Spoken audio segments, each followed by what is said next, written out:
আসসালামু আলাইকুম।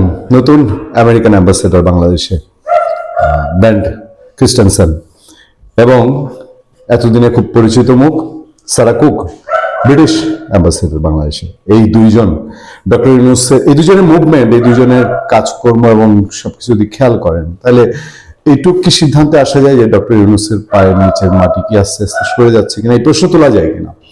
এবং বাংলাদেশের শক্তিশালী অংশ যারা আছে, এটা রাজনৈতিক মহলে তো অবশ্যই, আপনি জামাতকে গিয়েও যদি জিজ্ঞেস করেন, জামাত মনে মনে যাই, মানে মনের কথাটা যদি বলে সত্যিকার জামাত তো জামাতও আছে, বিএনপি আরো শক্তিশালী যেসব অংশ, আপনি যদি বলেন যে পুলিশ প্রশাসন কিনা বা অন্যান্যরা, তারা সবই আল্লাহ আল্লাহ আল্লাহ করছে যে 12 তারিখটা আসুক, এই আপদ দেশ থেকে বিদায় হোক।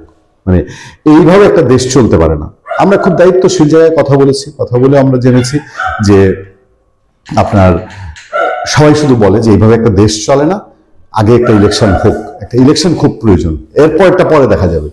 আচ্ছা, আওয়ামী লীগ ছাড়া হচ্ছে জিনিসটা খুব খারাপ হচ্ছে, এটা ভালোর জন্য কিছু হবে না, ভবিষ্যৎ ভালোর জন্য হবে না।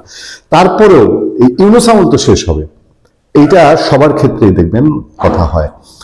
বিদেশিরাও আপনারা যদি বলেন যে এতদিন আমেরিকা ডক্টর ইউনূসের মাথার উপর ছায়া হয়েছিল বা ব্রিটিশরাও তার সঙ্গে ছিল, অন্যরা ছিল, তাদেরও মোহ ভেঙেছে।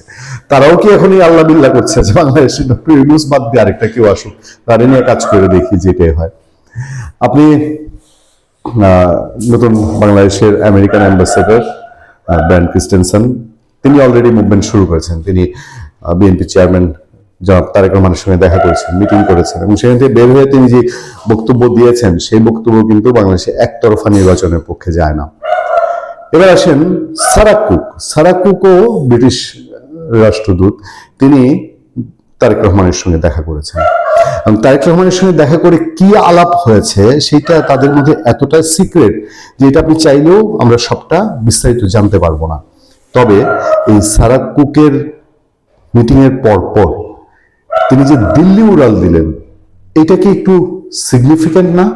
সারা কুক নিয়ে আমরা সবশেষ যে তথ্যটি পাচ্ছি এবং সেটা অনেকটা সিগনিফিক্যান্ট। আমি তো বললাম যে তিনি তারেক রহমানের সঙ্গে দেখা করেছেন। এবার রাত 9টা 48 মিনিটে এয়ার ইন্ডিয়ার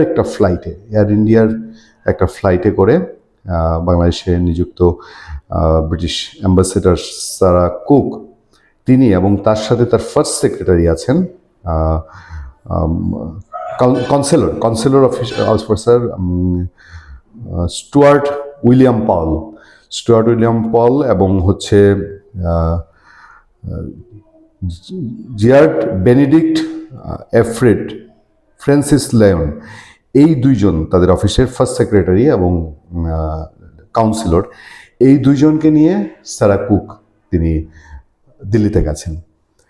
দিল্লিতে তাদের রুটিন ওয়ার্ক থাকতে পারে, কিন্তু দিল্লির সাংবাদিক সূত্রে আমরা কথা বলার চেষ্টা করেছি। দিল্লির সাংবাদিক সূত্রে আমরা যেটা জানতে পেরেছি সেটা নিশ্চয়ই চমকপ্রদ খবর, মানে খবরের জন্য যারা রাজনীতিতে উৎসুক তাদের জন্য চমকপ্রদ খবর। সারা কুক আমেরিকান এম্বাসির সঙ্গে সমন্বয় করে, মানে নতুন আমেরিকান অ্যাম্বাসেডারের সঙ্গে সমন্বয় করে তিনি বাংলাদেশের রাজনীতি কেন্দ্রিক কিছু একটা নিয়ে তারা ছোটাছুটি করছেন এবং এটা এর আগেও সারা কুক এই কাজ করেছেন। তিনি তারেক রহমান যখন লন্ডনে ছিলেন, লন্ডনে গিয়ে মিটিং করেছেন, দেখা করেছেন। তিনি দিল্লিতে গিয়ে, বা সবসময় বলা হচ্ছে দুটি প্রভাবশালী দেশ শেখ হাসিনার সঙ্গে বৈঠক করেছে আওয়ামী লীগ সংক্রান্ত। দিল্লি থেকে এর আগে তিনি শেখ হাসিনার সঙ্গে দেখা করেছেন কিনা জানি না, এবার কি তিনি দেখা করবেন কিনা বা এবার দেখা করার কোনো সম্ভাবনা আছে কিনা, এবং এই পুরো প্রক্রিয়াটায় ডক্টর ইউনূসের অবস্থা কোথায়, ডক্টর ইউনূস সরকারের অবস্থা কোথায়, এগুলো নিশ্চয়ই খুব চাঞ্চল্য খবর। একসময় নিশ্চয়ই এগুলো বের হয়ে আসবে এবং অতি দ্রুতই বাংলাদেশের এই 12 ফেব্রুয়ারির একটা পিকুলিয়ার নির্বাচন সাজের মাঝখানে কিছু একটা বড় ধরনের রাজনৈতিক পট পরিবর্তন, ইঙ্গিত, বা অনেকে চোখ কান খোলা রাখতে বলেন চারদিকে, কিছু ঘটতে যাচ্ছে বলেই অনেকে ধারণা করছেন। ভালো থাকবেন, সুস্থ থাকবেন। আপনাদের সাথে আমি আতিক রহমান, পূর্ণিয়া।